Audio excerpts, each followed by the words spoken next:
आपण पाहत आहात EDTV, बातमी अशी जिच्यावर तुम्ही ठेवणार विश्वास।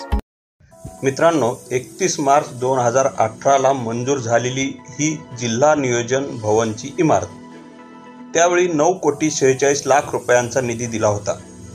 तो आज 23,91,80,000 पर्यंत वाढत गेला आहे। असे असले तरी आज हस्तांतरणापूर्वीच या इमारतीला तडे गेले आहेत आणि पोपडेही निघायला लागलेले आहेत।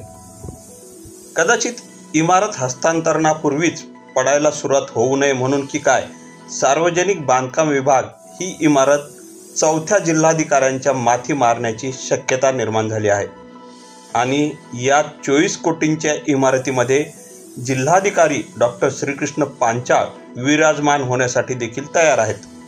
विशेष म्हणजे एवढा निधी देऊनही आजही या इमारतीचे काम अर्धवटच आहे।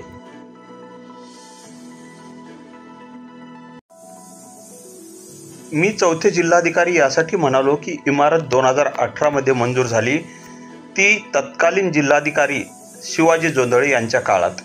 नंतर रवींद्र बिनवडे हे जिल्हाधिकारी म्हणून आले, त्यांच्या कार्यकालात कोरोनाचेच थैमान होते। नंतर आले डॉक्टर विजय राठोड। जिल्ह्याचा आणि येथील अधिकाऱ्यांचा अभ्यास होईपर्यंत त्यांची बदली झाली आणि आता 4थे जिल्हाधिकारी डॉक्टर श्रीकृष्ण पांचाळ हे या नूतन वास्तूत विराजमान होणार आहेत। उद्या दिनांक 15 ऑगस्ट रोजी या इमारतीचे उद्घाटन करण्याच्या जोरदार हालचाली सुरू आहेत।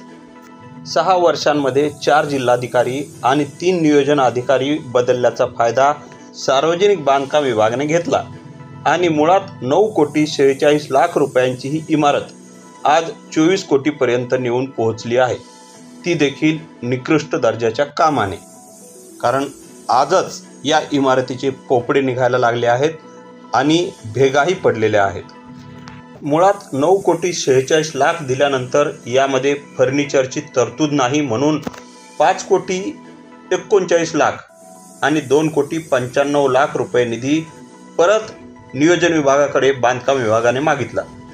त्यानंतर इमारतीसमोरील भागामध्ये लँडस्कोप आणि गट्टू बसवण्यासाठी पुन्हा 3,20,00,000चा निधी मागितला। त्यानंतर सोलारसाठी 24,80,000 रुपये आणि जनरेटरसाठी 45,00,000 रुपये, तर कॉन्फरन्स हॉलमध्ये अत्याधुनिक यंत्रणा बसविण्यासाठी 1,31,00,000 अशा विविध प्रकारच्या कामांवर आणि टप्प्यांवर सार्वजनिक बांधकाम विभागाने आत्तापर्यंत नियोजन विभागाकडून यानंतर अजूनही इमारतीमध्ये उद्वाहन म्हणजे लिफ्ट आणि इतर कामे बाकीच आहेत। कदाचित या कामांसाठी सार्वजनिक बांधकाम विभाग पुन्हा 4-5 कोटी निधींची मागणी करण्याची शक्यता नाकारता येत नाही।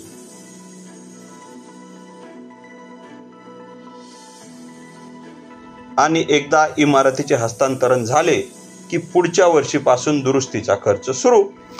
अशा या नवीन परंतु आत्ताच दुरुस्तीला आलेली इमारत जिल्हाधिकाऱ्यांना हस्तांतरित करण्यात यश मिळविलेल्या सार्वजनिक बांधकाम विभागाच्या अधिकारी आणि कंत्राटदारांना, तसेच इथे विराजमान होणाऱ्या जिल्हाधिकारी डॉक्टर श्रीकृष्ण पांचाळ यांना EDTV न्यूज जालन्याच्या वतीने खूप खूप शुभेच्छा।